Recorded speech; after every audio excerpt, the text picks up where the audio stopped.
It is the morning sports desk for Wednesday, March 20th. I'm CJ Baumgartner. That's Corey Tackman. Corey, it is State Basketball Wednesday for boys basketball. The state tournament has opened up. 4A, 3A, and 2A quarterfinals today at the Target Center and Williams Arena. Alexandria plays in the 3A quarterfinals today. They play Minneapolis South. Pelican Rapids plays in the 2A quarterfinals tonight. I believe Lake City is their matchup, and then Pequot Lakes is the 4 seed. They'll take on the 5 seed Minnehaha Academy. So those are the area teams taking part in that. Class A quarterfinals won't be until tomorrow at Williams Arena. But yeah, it's full swing now into the state boys basketball tournament, and state boys basketball officially puts a close on the winter sports season as well. Yeah, exactly. And it's really fun to have that state boys tournament going. I know that, obviously the Big Ten tournament and the Wolves having some stuff going on kind of messes some things up for playing at the Target Center versus Williams Arena and all that kind of stuff. But still, state boys basketball is a really, really fun experience. I haven't gone down there in a long time now, almost 10 years, but I really want an excuse to go back there. So it's just a fun tournament to be at, and championship day should be a pretty fun one as well for those state tournaments. We'll talk about more as some of that stuff as that develops and we get some storylines coming on, but felt it was worth kicking off the show talking about that today. So Corey, let's talk a little bit. Speaking of brackets, we'll get to the Wolves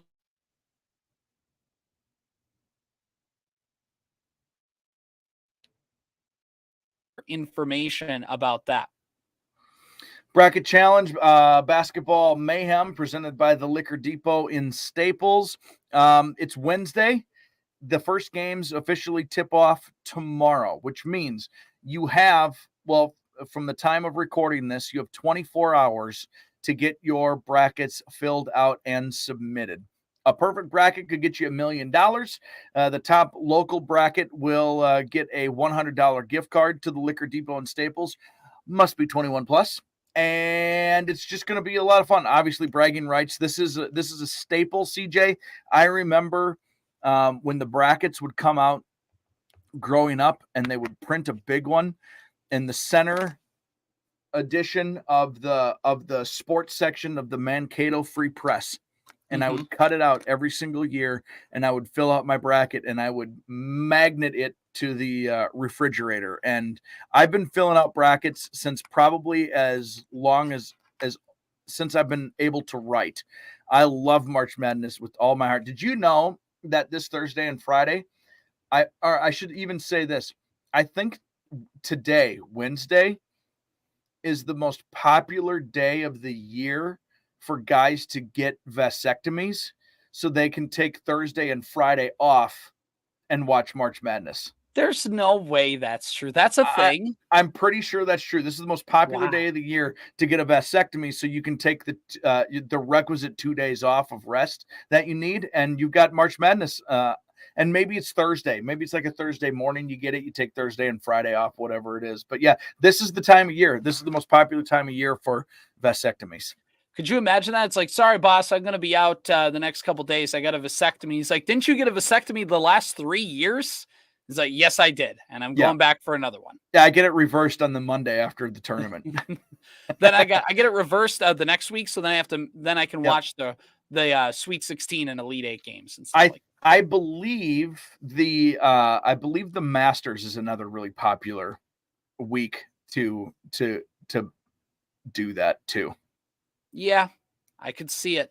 I think this leads into you actually had a great segue, Corey, into the next segment we want to do, which is there's some great facts about the NCAA tournament that I want to quiz you on, although I think you pretty much topped it. I don't know how we can. My bad. That was, I just remembered that right now. No, it's great. It's a great fact to have on. Now all of a sudden it's just I'm not going to go as crazy as vasectomies, but here we go. NCAA tournament trivia. Are you ready, Corey? Yes. Okay. Only one number 15 seed has ever made the Sweet 16? Who was it? And it happened in the last 10 years. I was going to say, it's pretty recent. Was it that St. Peter team? No, they were not a 15 seed. It was. Do you want one more guess? Who did they beat in the first round? Remind me of that. They beat number 2 seeded Georgetown in the first round. And in the second round, they beat number 7 seed San Diego State.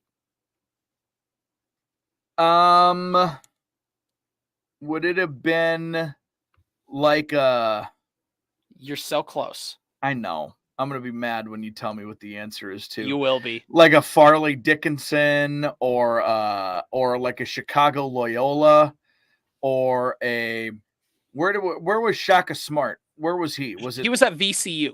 Was it VCU? Is that your final answer? You locking it in? I'll go with VCU.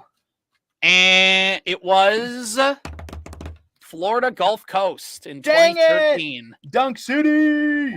See that I knew you were gonna get.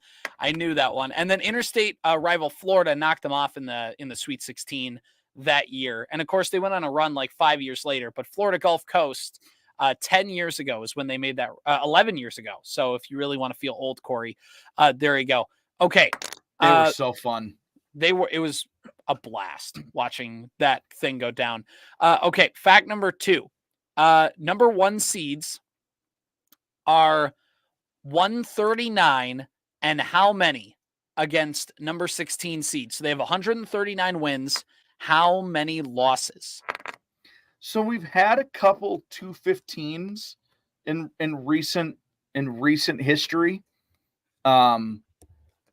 Like wasn't Michigan State a 2 seed not that long ago that lost early? Purdue was another one, right? Wasn't Purdue a 2 seed that lost early?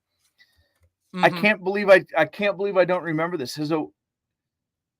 If a 1 seed is lost, it's happened within like the last 7 years. Has a 1 seed, they're undefeated. I'll say they're what was the number? 139, 138? Yeah, they've won 139 games. How many times has 1 seed been upset in the first round? Well, see, here's the thing. 139 is an odd number, and there's 4 teams. So it must be 1 loss. It must be 139 and 1. You're so close. There was the one because the University of Maryland, Baltimore College or whatever beat Virginia in 2018. Oh gosh, did you see Virginia went 52 minutes of real time last night without scoring a point? Yeah, it was bad for them. They got into the NCAA tournament over other teams. It was a dang travesty. They got in on those games and they got absolutely smacked by Colorado State, which is a nice team, but far and away from being a top team in this tournament. Virginia, total sham that they got in the tournament in the first place. Forgot about Virginia. That's but it happened twice. The second time was last year when top-seeded Purdue lost to Fairleigh Dickinson. There it is. That was last year? Yep. Man, I can't keep any of this stuff straight anymore. I know. Purdue, 139 you never and bet 2. Purdue in those brackets. Can I tell you something this year? I filled out the ours at WadenaRadio.com. I filled that one out, but I do one with my college buddies and a bunch of friends. There's like 16 of us. Yep. I did just an automatic. You can pick like top seeds, random, people's choice, like what are the most popular picks in the entire country. That's what I did. I don't care anymore. I can't keep it all straight. There's no system in place for this. What are we doing here? Like the best system will get blown up in the first game. Exactly. It's the beauty of this thing. Okay. We have a couple more facts, then we'll put the rest of them in tomorrow. I forgot about Fairleigh Dickinson. And not you just mentioned them too. I know, not completely Dickinson. They're Fairleigh Dickinson. Fairly. They're fairly. All right. Okay. The highest ever seed to make the Final Four is what? So the worst seed to ever make a Final Four. Gosh, I feel like this was recently also. What was... It's happened 4 different times, by the way. I'll say, gosh, what was Butler? Was Butler like the Gordon Hayward Butler team, were they like a 10? Yeah. I'll say a 10. I'll say a 10 seed. You are incorrect. It's the number 11 seed. Dang it. 4 number 11 seeds have made the Final Four. They all lost in the Final Four game. None of them got to the Natty. It was Loyola Chicago in 2018, VCU in 2011, George Mason in 2006, and LSU in 1986. So, I should have remembered George Mason too. This is, what's annoying about this is I have said all of the correct answers somewhere in my guesses at some point throughout all this. I have no chronology in my brain at all. I remember all the information. I cannot remember it chronologically at all. To be fair, there's a lot of games and a lot of teams. It's a lot of stimulation getting thrown around. Okay, all four. Go ahead. Yeah, all 4 number 1 seeds. This is just a fact. I'm just going to put it out here. All 4 number 1 seeds have only made the Final Four, Corey, how many times? Well, I hope 2024 is one of the years because one of my brackets has that. It's only happened, I don't know, let's say a half a dozen times, 6 times. Once. Really?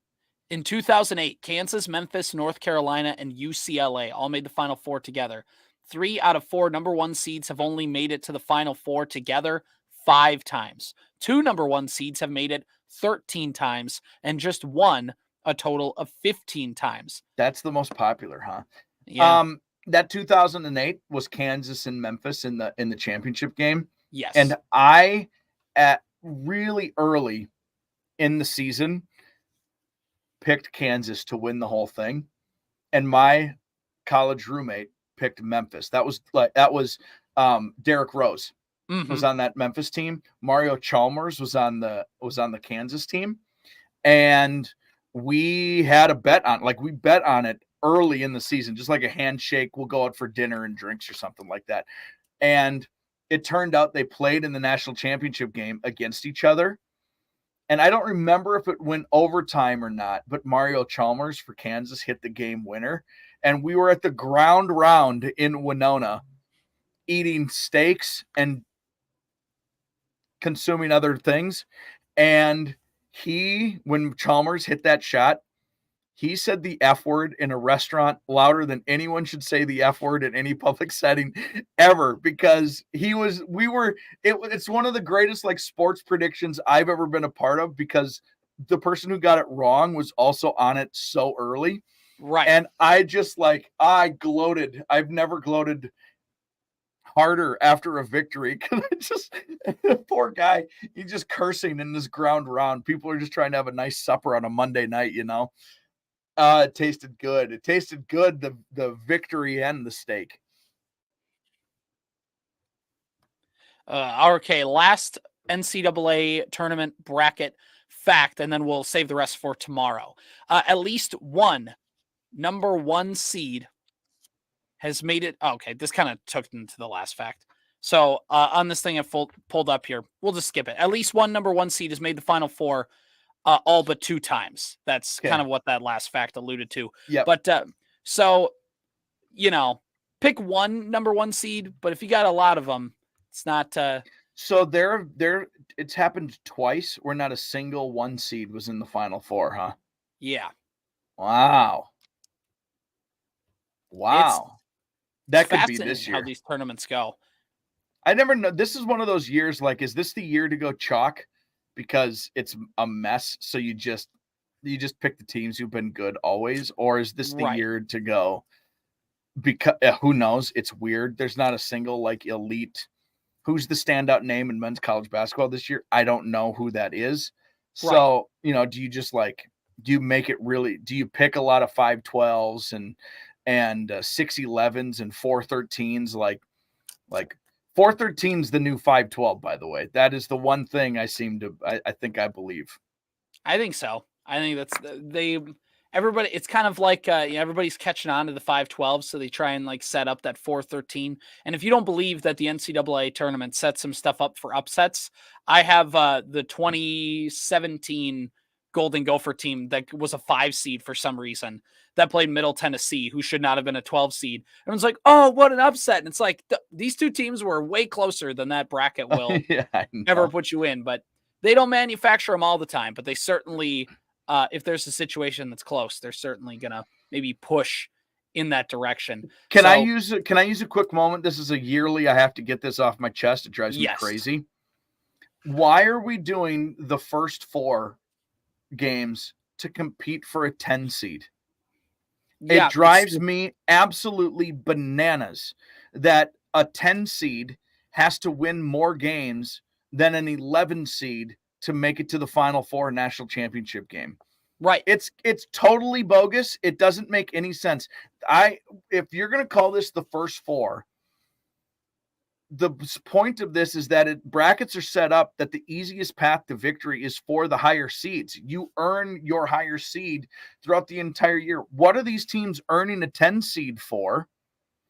If there's a competition between these two teams, like, are they a 10 or 11? Well, one of them's a 10 and one of them's an 11, which means the 11 seed is a 12 and the 12's a 13 and the 13 and so on and so forth until you get to 18. And then that's where the team should fall. And all these first 4 games should be for 16 seeds.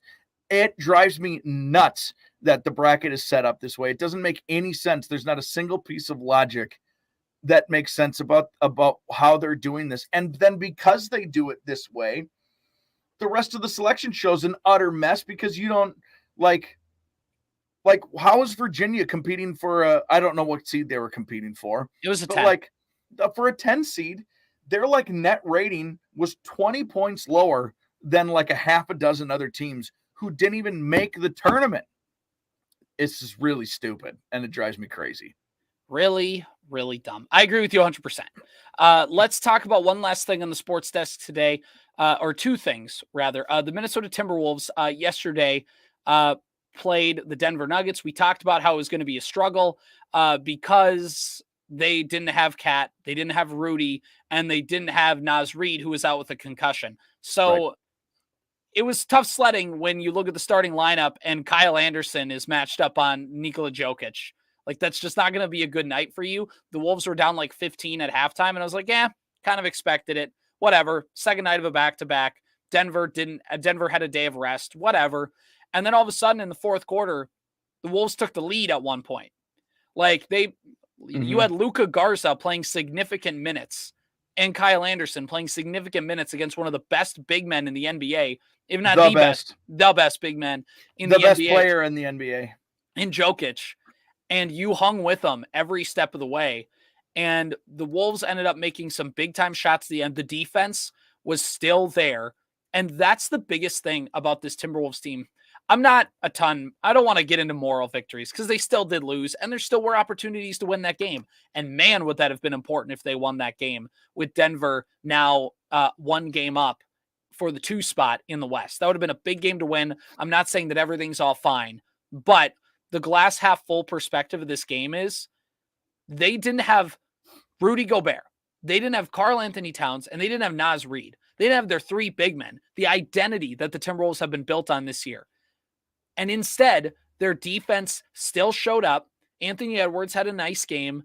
Jaden McDaniels found the 3-point shot. And really, just in all of this, it kind of shows you the Wolves play hard every night. The Wolves still can lock it in on defense. And when they get those 3 guys back, or at least 2 of the 3 back by the playoffs, if they can run with Denver, they can run with anybody in the Western Conference like this. So the glass half full perspective of this game is, yeah, they lost, but they're a very talented team and they could have very easily just went through the motions and got through that game and lived to play for the weekend when they have to play the Cavaliers. But no, they fought hard against that team, the defending champions on their home floor. And it's just a nice thing to take away from that game. One of their strengths all year and for the last couple of years, honestly, is they have really nice depth. And I think that showed itself a little bit last night. Ant had 30 points in the game, 0 of them in the fourth quarter, which is one of the next hurdles for Yes. him, right? 30 points is huge, but you cannot get shut out in the fourth quarter of a close basketball game or any basketball game. If you're only going to score 30, and I say only in quotation marks, I would rather you score 30 with 8 of those coming in the fourth quarter, or 12 of those coming in the fourth quarter, or heck, even one, because or a goose bucket. egg You just know what I doesn't mean? look good. Yeah. A goose egg, and there were stretches where I know he didn't even touch the ball, which is it can't happen, and that's not entirely on him, of course, but at some point, go get the basketball and do your thing. You have to play within the structure of what's happening. I'm not that guy. I'm not that. He can't shoot the ball every single time. That's ridiculous. He can't have the ball in his hands every single second. That's ridiculous. You also can't have a 0 in the fourth quarter of an important game with playoff implications and all that stuff. They played Denver really well. They lose to Denver more times than not. And that's what's most important here. Like, you had a chance to beat Denver and you didn't beat them. Mm-hmm. I know you play them tough. I know it seems to be the toughest matchup in the league for the Nuggets playing the Timberwolves. But you know what?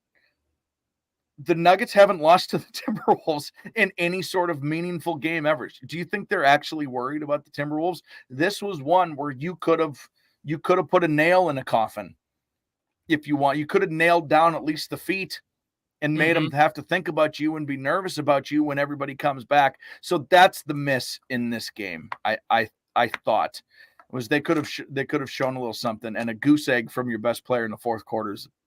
That's tough. Not ideal. Okay, one last thing to talk about today. The Minnesota Vikings, we talked about earlier in the week, have picks number 11 and number 23 in the NFL draft this year. The assumption, and I think what everybody is feeling, is that the Minnesota Vikings are going to trade up and use that capital to try and trade up into the top 5, whether it's at 3, whether it's at 4, whether it's at 5. It is to trade up into a spot where they can get that quarterback of the future and go into the high-end quarterbacks in the draft. But let's spin it in a different situation, because we still have like 35 days until the NFL draft. So, right. Corey, what happens? Let's put it this way. Let's say the draft board and the trades don't quite work out and things happen, and the Vikings just end up standing pat at number 11 and number 23. And let's say that the top 4 quarterbacks are gone. Let's say it goes 1, 2, 3 in quarterbacks. So Caleb Williams, Jaden Daniels, Drake May all go. The Giants, let's say, take JJ McCarthy. So the top 4 quarterbacks are off the board, and you are at 11. If you're the Minnesota Vikings, how do you handle this situation?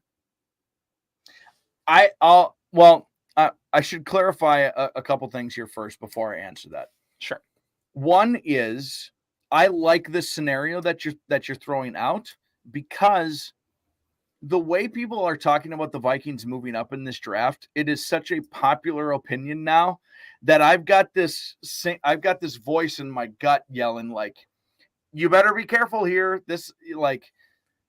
Everybody's starting to count some chickens before they're actually hatching. This is the time of year where nobody plays their cards.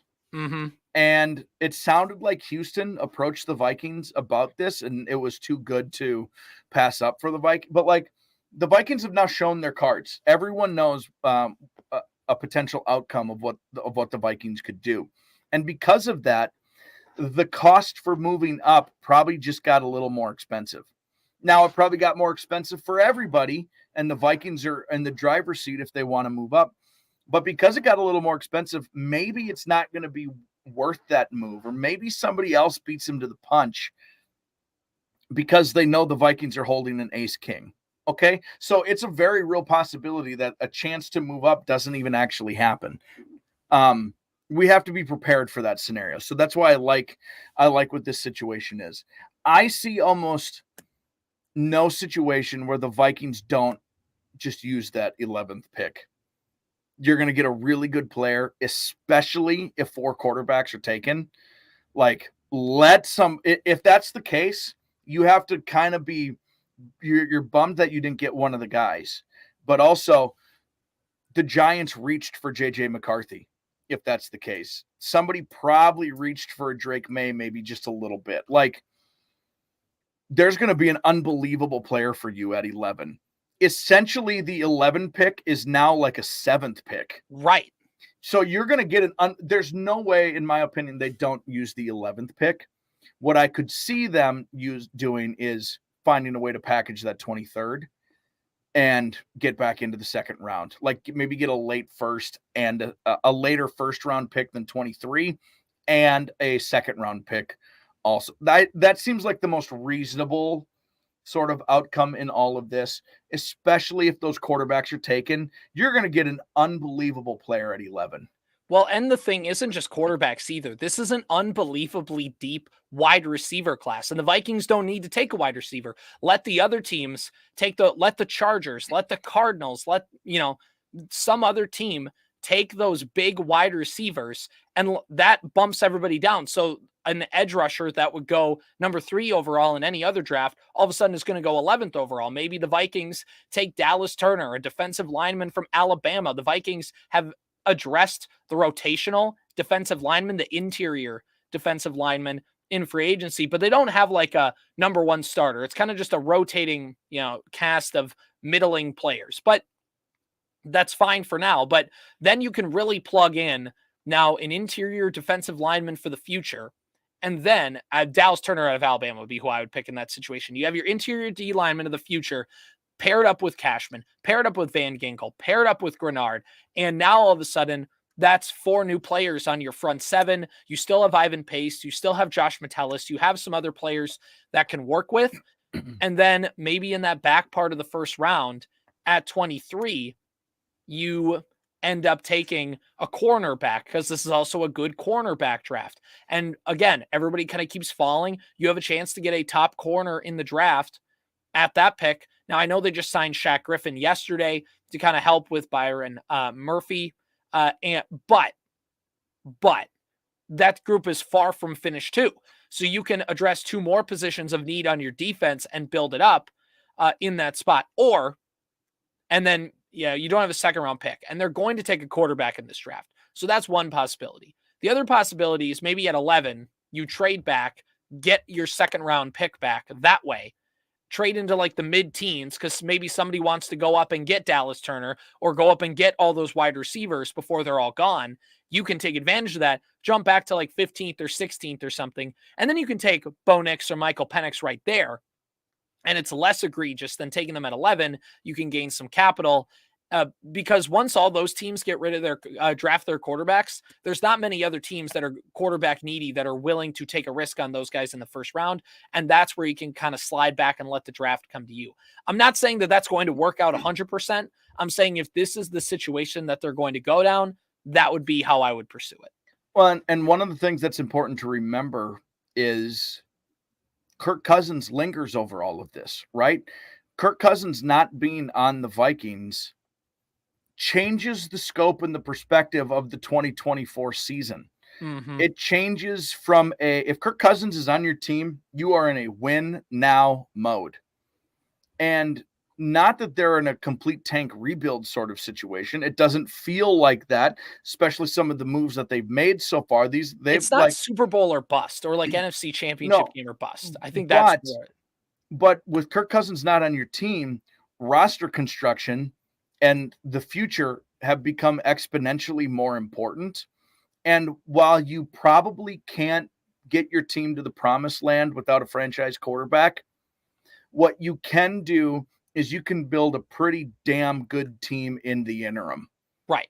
You can set up the infrastructure for that quarterback. Exactly. And maybe the infrastructure for that next quarterback is a free agent somewhere. You know, I don't know what the other quarterbacks. I know Herbert just signed a big deal.